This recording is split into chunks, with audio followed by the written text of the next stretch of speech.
इस दास ने 17 फरवरी 1988 में परमात्मा की शरण मिली थी और उस दिन के बाद 6 वर्ष 1994 तक दास ने जेई के पद पर सर्विस की। काम करते, अपनी ड्यूटी करते करते भी हम भक्ति करते हैं। हमारा रूल यही है, काम भी करो, भगवान ना भूलो, बुराई छोड़ दो। लेकिन 1994 में परमात्मा ने आदेश दे दिए गुरु महाराज ने कि तू इस काम ने संभाल। अब गुरु की आज्ञा का अवहेलन करना भगत का काम नहीं होता। जो गुरु वचन पर डट गए कट गए फंद 84 के। भाई जो गुरु वचन पर डट गए कट गए फंद 84 के। और उन्होंने अचानक मुझे बुलाकर पास बैठा लिया, कहने लगे आज से तू नाम दिया करेगा और जितने भी वर्तमान संगत थी सबको कह दिया और सबको बता देना कि जो इसको गुरु नहीं मानेगा वो मेरा कुछ नहीं होगा।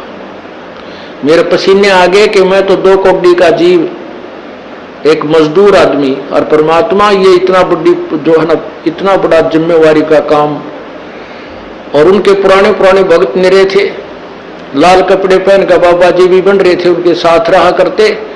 उनको सबको निकाल दिया था उनकी त्रुटियां देख जाकर। हमने नहीं पता था कि हो रहा है, क्या इनका मालिक का उद्देश्य है। जब वो 104-5 साल की उम्र थी उस महापुरुष की, हमारे पूज्य गुरुदेव की,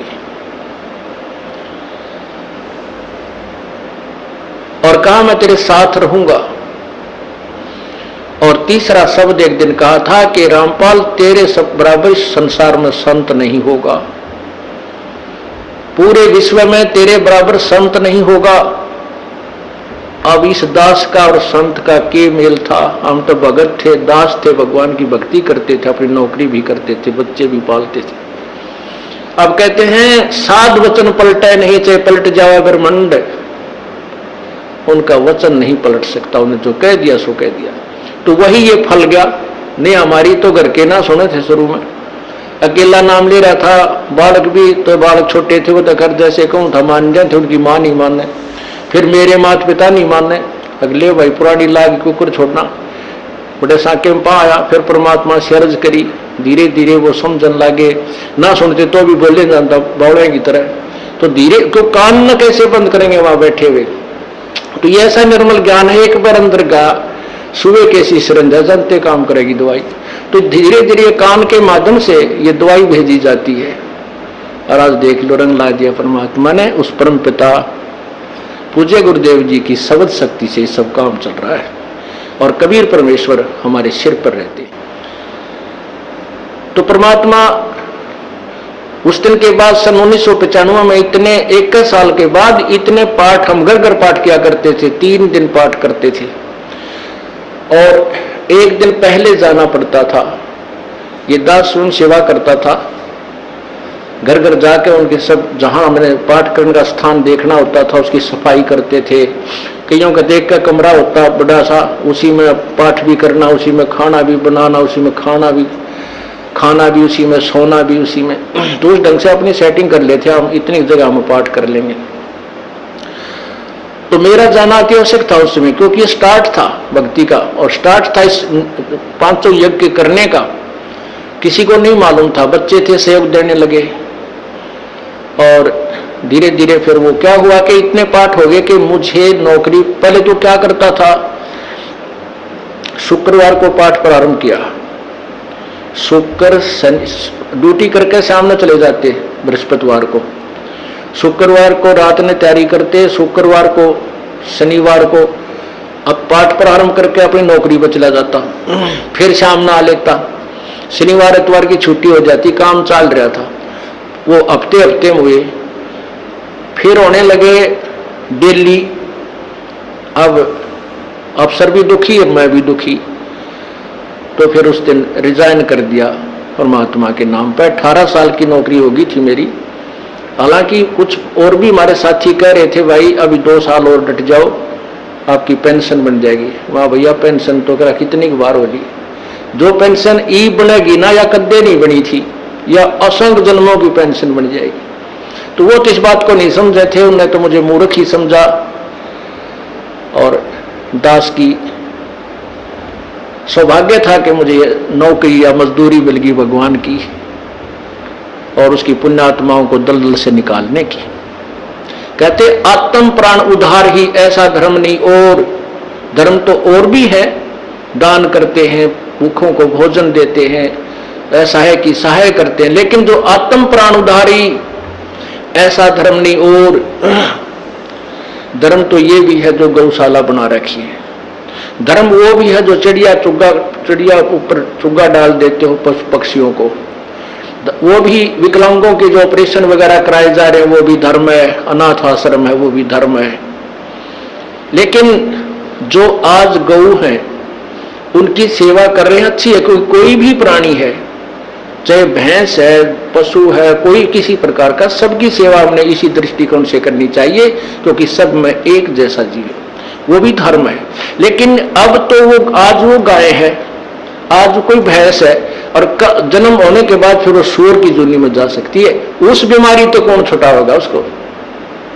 तो ये ज्ञान, ये भक्ति, ये आत्मा इस जीव को उद्धार करेगी। वो फिर 84 लाख योनियों में नहीं जाएगा, या तो मनुष्य शरीर होगा, नहीं सतलोक चला जाएगा। तो कहते हैं आत्म प्राण उद्धारी ऐसा धर्म नहीं। और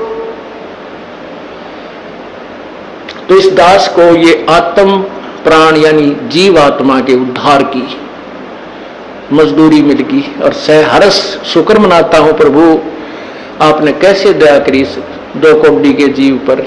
और ऐसे निर्मल भगवान की महिमा, ओए होए होए, जिसके नाम लेते हैं रूंग रूंग खड़े हो जाते हैं। उसके बाद परमात्मा की ऐसी महिमा हुई, अब मुझे इतनी खुशी होती है। कैसा निर्मल समाज तैयार हो रहा है।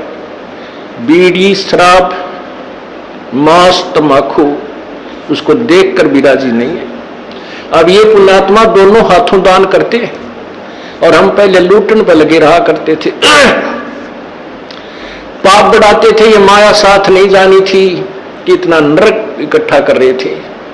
और परमात्मा क्या कहते हैं, सतगुरु के सिजदा करूं कर्म छुटाए कोटि, और जो ऐसे सतगुरु की निंदा करे फिर जम तोड़ेंगे होठ।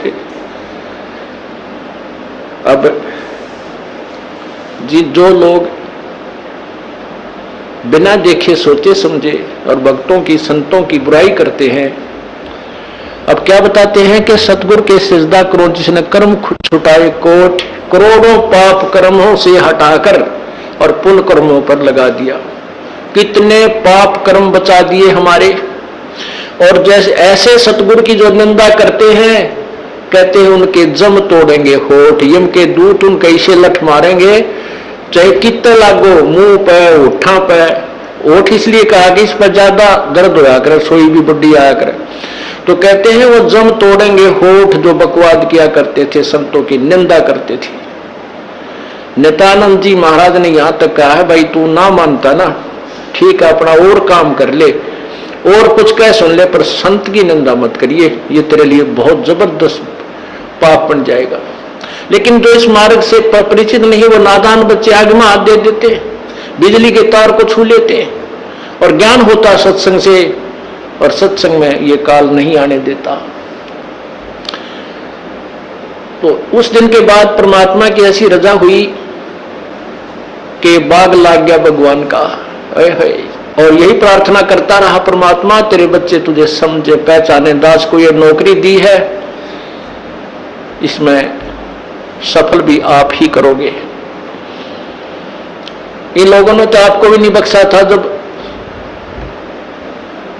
जिसमें आप यहां आए थे काशी में 120 वर्ष रहकर गए, सारा जीवन आपके पीछे पड़े रहे। उन दुष्ट आत्मा स्वार्थियों ने अपने स्वार्थ के लिए जनता को सत्य ज्ञान नहीं समझने दिया, और परमात्मा को बहुत यातनाएं दी गई। अब उनकी जो यातनाओं, उनके साथ जो हुए संघर्ष को देखकर इस दास का दिल डटा हुआ है कि हमारे साथ तो अभी कुछ भी ना हुआ है। जो उस परमात्मा के साथ कितना तेल के कढ़ाई में डाल दिए, कितना काट काट के घेर दिए, कितना कुएं में डाल के ऊपर तो डले ठोक दिए, फिर भी डोके न पाए। वो तो समर्थ थे। और जनता कुछ नहीं बिगाड़ सकी और ना ही उनको समझ सकी। समझना चाहिए था, कुछ लोग समझे भी थे, लेकिन बाद में फिर वो ठीक ढंग से ना लगे तो भगवान ने उनको स्वयं ही रिजेक्ट कर दिया था। परमात्मा क्या बताया करते थे, कैसा ऑथेंटिक उदाहरण दिया करते थे। अपनात्माओं क्या बताते हैं, भाई सरसाटे की भक्ति है और कछु नहीं बात, सिर के सट पाइयो अवगत अलख अनाथ। अब शीश कैसे देना है, शीश ये नहीं भाई काट के सिर चढ़ा दे भगवान के चरणों में, ऐसे नहीं। जैसे आपको परसों के सत्संग में सुना था कि गुरुदेव को समर्पण कर दिया जाए। समर्पण का अर्थ यह है कि जो आज्ञा दे वही की जाए, चाहे वो बुरा लग रहा है चाहे अच्छा लग रहा है, उसमें हमारा हित है, अति हित होता है। और संत क्या कहते हैं, भाई बीड़ी शराब मांस तम्बाकू ये मत पीना। संत कहते हैं चोरी जारी नहीं करना, डाके ना डालना, किसी की जेब ना काटना, ये महापाप है तेरे लिए। अपना करके खाना बेटा, भगवान भजना, इससे तेरा कल्याण होगा। और हम यही वचन नहीं मानेंगे तो फिर यहाँ स्कूल में आने की आवश्यकता क्या, इस विद्यालय में सत्संग में आने की आवश्यकता क्या। हम गलतियां भी गलती पे गलती करते रहे और फिर सत्संग में भी आ रहे हैं तो वो फेल हो जाएंगे विद्यार्थी, वो पास नहीं हो पाएंगे। अगर आप ये वीडियो YouTube पर देख रहे हैं तो हमारे चैनल को सब्सक्राइब करें और बेल आइकन को दबाना ना भूलें। अगर आप Facebook पर ये वीडियो देख रहे हैं तो हमारे पेज को लाइक करें।